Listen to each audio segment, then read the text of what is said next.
rasa bahagia dan dikelilingi mereka yang tersayang hendaknya, insya-Allah. Baiklah penonton, Siti Hawa namanya akan serasi dengan Nabi Adam alaihissalam. Mereka merupakan manusia pertama yang dicipta Allah Subhanahu Wa Taala untuk menjadi penghuni di bumi ini. Bercerita tentang wanita pertama yang hidup di dunia ini, beliau bukan sahaja ibu kepada seluruh kaum wanita, namun beliau juga adalah ibu kepada seluruh umat manusia di bumi ini. Ciptaan Allah Subhanahu Wa Taala yang dilengkapkan kesempurnaan, kecantikan dan keindahan yang luar biasa.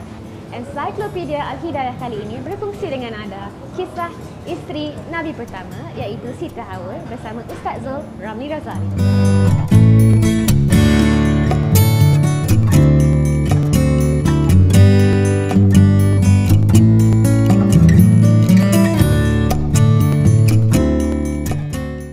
Assalamualaikum warahmatullahi wabarakatuh. Bismillahirrahmanirrahim. Alhamdulillah wassalatu wassalamu ala Rasulillah wa man tabi'al huda wa walah wa ba'd.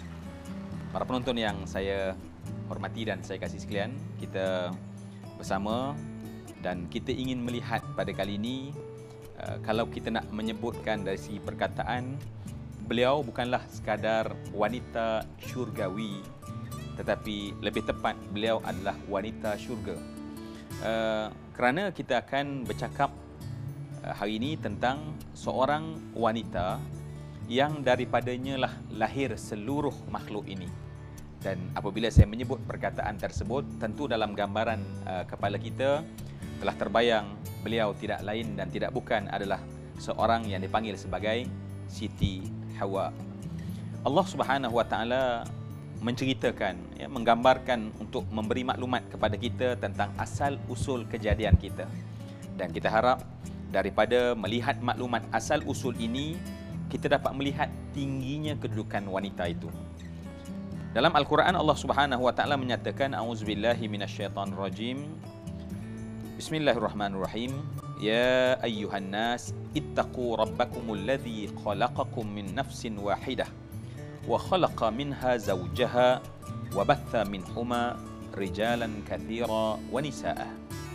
Allah Subhanahu Wa Taala menyebutkan, wahai manusia, bertakwalah kamu kepada Tuhan kamu yang telah menciptakan kamu.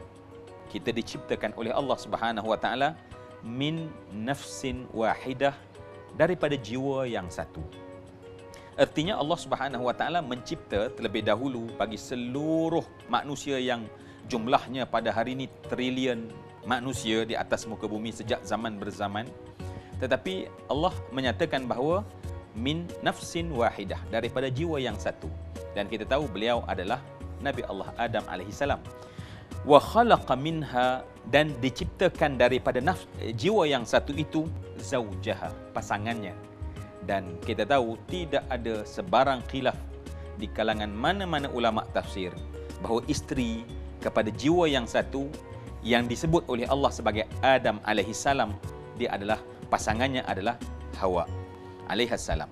Wa batha minhuma, dan lahir daripada kedua mereka itu, yakni Adam dan Hawa, rijalan katsira, rijal para lelaki yang ramai, wa nisaa, dan wanita yang ramai. Rakan penonton yang saya kasih sekalian, kerana itulah gelaran yang dipanggil sebagai Siti Hawa, ya, dalam bahasa Arab daripada kalimah ha, bukan ha. Kerana ha bermaksud hayy, bermaksud kehidupan. Maknanya ibu yang melahirkan kehidupan manusia yang lain. Dan mungkin kalau kita terjemahkan dengan hawa, hawa dalam bahasa Arab merujuk kepada keinginan ataupun hawa nafsu. Jadi kerana itu gelaran yang kita panggil kepada Siti Hawa adalah, sebutannya adalah Hawa. Dan gelaran beliau juga disebut sebagai Ummul Bashar. Kalaulah Nabi Allah Adam alaihissalam itu disebut sebagai Abul Bashar, maka Siti Hawa gelaran yang orang kenal terhadapnya adalah Ummul Bashar, artinya ibu bagi seluruh manusia yang ada di atas muka bumi. Dan mungkin gambaran awal yang kita faham tentang beliau yang tadi saya katakan bahawa bukan sekadar wanita syurgawi. Kerana wanita syurgawi ialah wanita yang memiliki ciri yang akan masuk dalam syurga. Tetapi beliau adalah wanita syurga kerana Allah Subhanahu Wa Taala mencipta beliau di syurga yang penuh dengan kenikmatan, dan kemudian dengan syurga yang penuh kenikmatan itulah kemudian pengalaman itu, seluruh rasa itu dibawa ke atas muka bumi.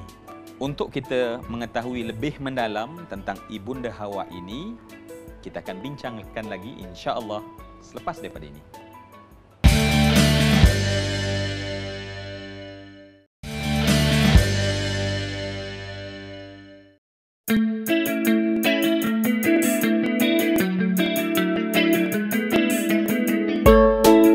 Alhamdulillah, rakan penonton yang saya hormati dan saya kasih sekalian, bersama lagi kita, dan pada kali ini masih lagi kita berbincang tentang Ummul Bashar, gelaran untuk Siti Hawa, yang daripada beliau lah ya, lahir, kata Allah dalam Al-Quran, dalam firman yang kita bacakan di peringkat awal tadi, betapa Allah Subhanahu Wa Taala daripada Adam alaihissalam, Siti Hawa, inilah lahirnya rijalan kathira wa nisaa.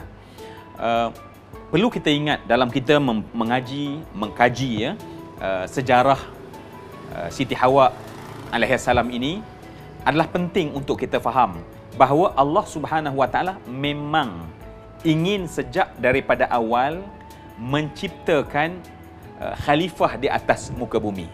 Ya, kerana Allah Subhanahu Wa Taala menyebutkan, inni ja'ilun fil ardi khalifah. Kami Allah, sesungguhnya aku nak jadikan di atas muka bumi ini sebagai khalifah yang mentadbir. Tetapi proses kejadiannya, proses penciptaan Nabi Adam alaihissalam kita tahu dalam syurga, ya, dan kemudian proses lahirnya Siti Hawa juga dalam syurga. Supaya kita dapat membetulkan tanggapan salah setengah orang yang kemudian menuduh ya, bagi golongan wanita, tengok dengan sebab wanita lah lelaki terkeluar daripada syurga, ya. Oh, dengan sebab Siti Hawa lah akhirnya sepatutnya kita duduk dalam syurga, sekarang kita ada di atas muka bumi. Sejak daripada awal memang Allah nak jadikan manusia tu di atas muka bumi, cuma dibuat, dicipta di dalam syurga. Dan kalau kita tengok bagaimana kita mengenali Siti Hawa ini, beberapa fasa yang kita dapat lihat, dan mungkin daripada setiap fasa itu kita dapat mempelajari banyak perkara. Apabila Allah Subhanahu Wa Taala mencipta Nabi Adam, kita tengok bagaimana fasa dalam syurga, ya. Bila Allah menciptakan Nabi Adam dengan seluruh kenikmatan yang digambarkan ada dalam syurga, ya, dengan begitu indah, begitu cantik, dihias dengan sebaik-baik yang mungkin. Tetapi bila Allah ciptakan Adam itu sebagai manusia, memang sebagai seorang manusia, bila sebut seorang manusia, walaupun berada dalam syurga, di sanalah kita lihat tingginya kedudukan Siti Hawa. Kerana Nabi Adam yang tenggelam dengan segala nikmat, tetapi akan merasai sesuatu kekurangan dalam hatinya, maka kekurangan itulah yang kemudian datang dalam gambarannya dan datang dalam bentuk permohonannya yang lahir kepada Allah Subhanahu Wa Taala. Dan Allah Subhanahu Wa Taala merakamkan juga dan menggambarkan juga dalam Al-Quran, daripada itulah ya, setelah beliau terbangun daripada tidur, maka Allah pada saat beliau tidur dalam syurga itu, maka Allah telah mencipta ya, daripada min nafsin wahidah itu yang dikatakan sebagai Siti Hawa, yang gadingan paling sesuai untuk Nabi Adam alaihissalam, ya, seorang yang digambarkan pastilah dalam ciptaan Allah itu seorang yang sempurna kecantikannya. Seluruh kecantikan yang digambarkan pada alam ini pada seorang wanita tidak dapat menandingi sama sekali kecantikan Siti Hawa alaihissalam. Maknanya perkara yang paling menonjol adalah kecantikan yang ada pada Siti Hawa. Tetapi kalau kita melihat bagaimana beliau di dalam syurga yang Allah ciptakan cantik, dan kenapa cantik? Kerana Nabi Adam alaihissalam dicipta oleh Allah sebagai lelaki yang tercantik pula, ya. Dan sebab itulah, kalaulah sekiranya kita mengimpikan seorang yang macam Siti Hawa sekarang, maka mestilah kita itu secantik macam Nabi Adam alaihissalam, dan tentu perkara tersebut tidak mungkin. Dan apa yang kita lihat bila Allah Subhanahu Wa Taala menciptakan daripada Nabi Adam alaihissalam akan Siti Hawa, ya, ada perbahasan yang menyatakan daripada tulang rusuk yang belah kiri, dan kita lihat dalam tafsir ada hujah begitu dan begini, tetapi yang pasti Allah menggambarkan bahawa lahirnya Siti Hawa daripada keinginan, daripada kemahuan, daripada perasaan cinta, maka lahirlah kecantikan untuk memenuhi apakah keinginan dan keperluan Nabi Allah Adam alaihissalam. Rakan penonton yang dikasihi sekalian, Bukan sekadar kecantikan dalam syurga itu yang nak digambarkan kepada kita.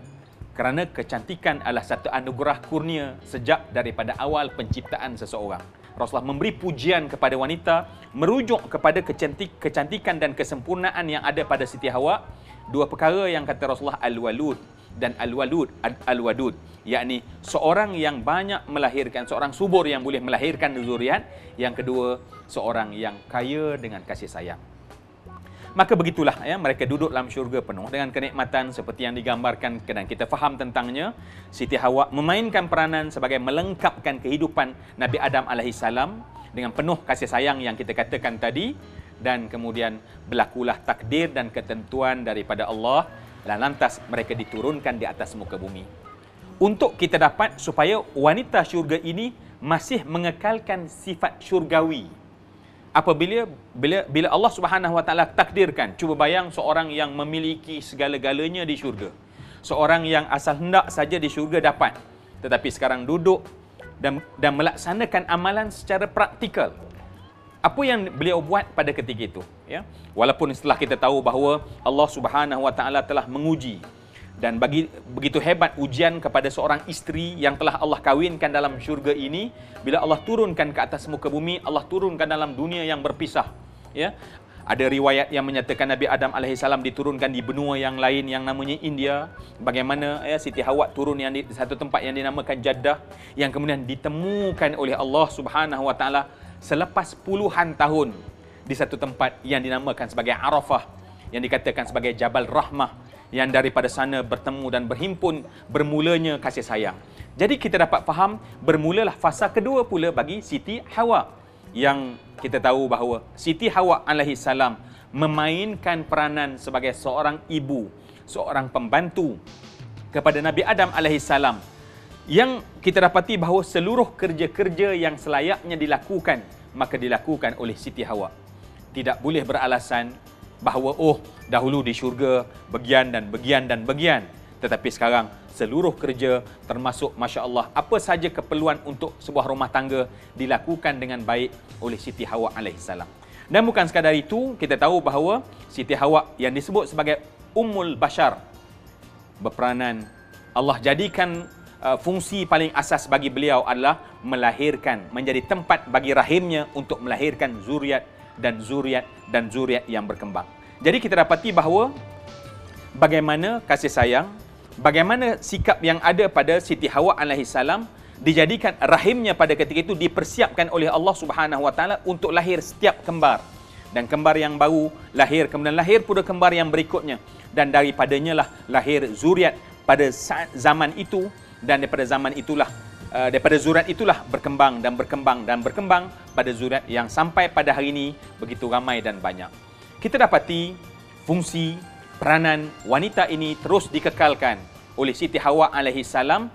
Bagaimana solehahnya, bagaimana baiknya, bagaimana peranannya itu dibangunkan dengan sebaik-baik mungkin, dan bukan sekadar menjadi teman kepada Nabi Adam alaihissalam di dalam syurga, tetapi Masya Allah terus menjadi teman pendamping kepada Nabi Adam alaihissalam di atas muka bumi setelah diturunkan oleh Allah Subhanahu Wa Taala, dengan sedikit pun tidak mengurangkan sikap baiknya, wajah cantik beliau dan juga kebaikan yang dilakukan.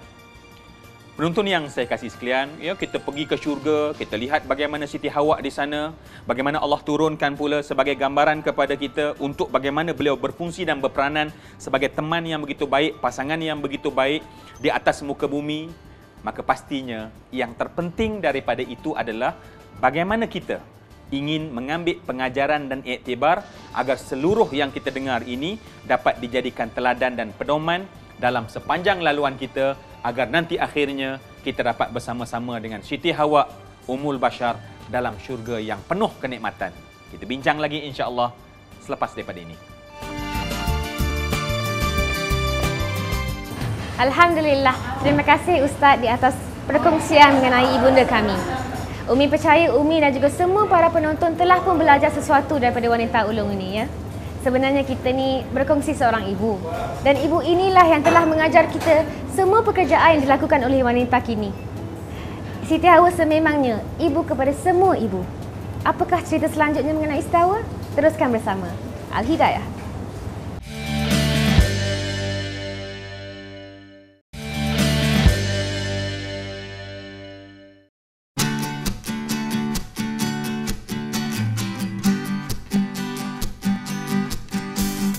Alhamdulillah, rakan penonton yang saya hormati dan saya kasih sekalian, masih lagi kita dapat bersama bertemu lagi untuk kita mengambil kesimpulan daripada apa yang kita telah dengar tentang wanita yang begitu hebat, Allah cipta dengan begitu cantik di syurga, bagaimana Allah menjadikan sebagai pelengkap dan peneman, bagaimana melalui kehidupan yang indah menjadi peneman kepada Nabi Adam alaihissalam, sebagai isteri pertama mendapat gelaran sebagai isteri oleh Allah Subhanahu Wa Taala sendiri, dan kemudian bagaimana pula hidup sebagai manusia biasa yang mengharungi begitu banyak kesusahan sebagai membina asas. Maka pengajaran yang boleh kita ambil untuk kita semua, yang pertama sekali, betapa kuatnya naluri keibuan yang ada kepada seorang manusia ciptaan Allah yang bernama Siti Hawa. Kerana kita dapat tahu bahawa sekiranya pada hari ini orang begitu susah nak melahirkan anak, siapa yang boleh menandingi Siti Hawa dalam melahirkan zuriat? Kalau kita dalam keadaan kita berkeluh kerana melihat anak kita yang membesar, yang begitu banyak karenah-karenahnya, mungkin ada anak itu yang baik, ada anak bermasalah, anak yang buat perangai, tentu kita tidak boleh menandingi bagaimana, Masya Allah, kesusahan yang ditanggung oleh Siti Hawa alaihissalam. Dan bukan kita tidak tahu bagaimana adanya anak-anak baik yang Allah gambarkan dan bagaimana anak yang kemudian sanggup membunuh adik-beradik yang lain. Dalam sudut yang lain kita dapati bahawa ini adalah semuanya menggambarkan kecekalan yang ada kerana naluri keibuan yang begitu besar yang ada pada Siti Hawa alaihissalam. Penonton yang dikasihi, pengajaran yang kedua yang kita boleh ambil daripada perjalanan hidup Siti Hawa yang panjang itu, yang kita katakan bermula daripada syurga, kemudian bagaimana di atas muka bumi, perkara yang kita nampak dengan jelas adalah fungsinya sebagai seorang isteri yang sentiasa berbakti kepada suami. Kita dapati bahawa bagaimana rasa kosong dalam diri seorang manusia yang bernama Adam, seluruh Allah Subhanahu Wa Taala kemudian hanya menciptakan satu makhluk Allah Subhanahu Wa Taala yang tampilnya beliau, adanya beliau akan dapat memenuhi seluruh naluri seorang suami itu. Jadi kita dapat mengambil iktibar untuk diri kita betapa walaupun sesibuk mana kita, walaupun mungkin apa saja yang kita lakukan, walau apa saja kebijaksanaan yang Allah berikan kepada kita, tetapi jangan lupa bahawa ingat seorang isteri adalah sebagai seseorang yang akan menjadi seseorang yang berbakti kepada suaminya. Artinya sesuatu yang tidak lengkap dilengkapkan oleh pasangan, sesuatu yang kurang diperkukuhkan dan diperkuatkan oleh pasangan. Kerana itu bermaksud pasangan. Jadi kerana itu bagi pengajaran kepada kita semua, bukan hanya kita menjadi pelengkap ketika kita berada dalam keadaan senang seperti Siti Hawa berada dalam syurga, tetapi ingat kita tetap kekal menjadi pasangan. Kita saling berpasang dan saling perlu memelu, saling menumpahkan bakti. Walaupun pada saat yang paling penting ketika kita berada dalam keadaan susah dalam kehidupan ini. Kerana itu, pengajaran yang kita ambil, semangat yang ditunjukkan oleh Siti Hawa, ini dapat kita jadikan sebagai pegangan yang kita terus jadikan sebagai teladan, sebab itulah naluri yang ada pada seorang wanita. Dan naluri itu untuk terus berbakti kepada seorang manusia yang dipanggil sebagai seorang suami, tidak pernah ada noktahnya sehingga kehembusan nafas yang terakhir. Kemudian pengajaran yang ketiga, kita dapati semua itu, walaupun mungkin dalam sibuk menguruskan anak-anak, walaupun mungkin sibuk dalam kita menguruskan suami, memberikan yang terbaik pada suami, tetapi yang terpenting adalah bagaimana mengekalkan seluruhnya adalah ketaatan kepada Allah yang mencipta kita. Kerana Siti Hawa alaihissalam tentu pasti menyedari bahawa beliau adalah ciptaan Allah Subhanahu Wa Taala, maka kerana itu seluruh ketaatan pastinya ditumpahkan langsung kepada Allah Subhanahu Wa Taala, dan setiap kesakitan melahirkan anak, setiap titik peluh dalam melayan seorang suami kerana dia buat demi kerana ketaatan kepada Allah Subhanahu Wa Taala, seluruh dua yang pertama kita sebutkan tadi dinilai oleh Allah Subhanahu Wa Taala sebagai bekal yang boleh kita bawa untuk kita pulang menghadap Allah Subhanahu Wa Taala di hari akhirat.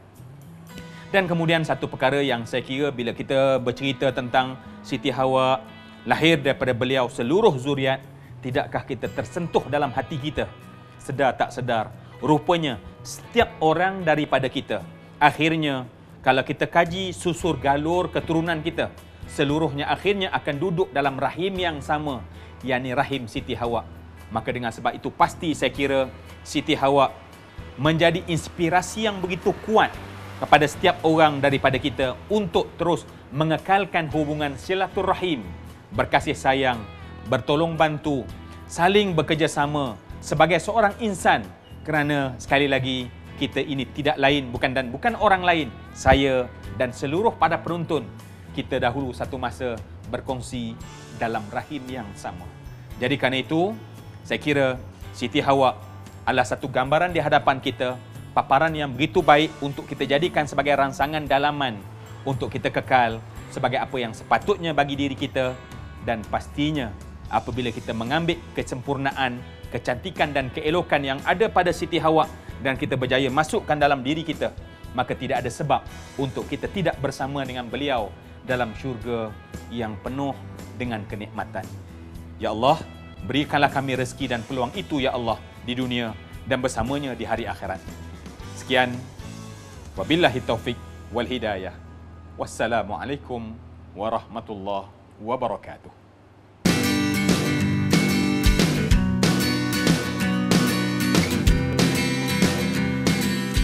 Alhamdulillah, Ibunda Siti Hawa telah pun mengajar kita tentang sifat dan naluri keibuan.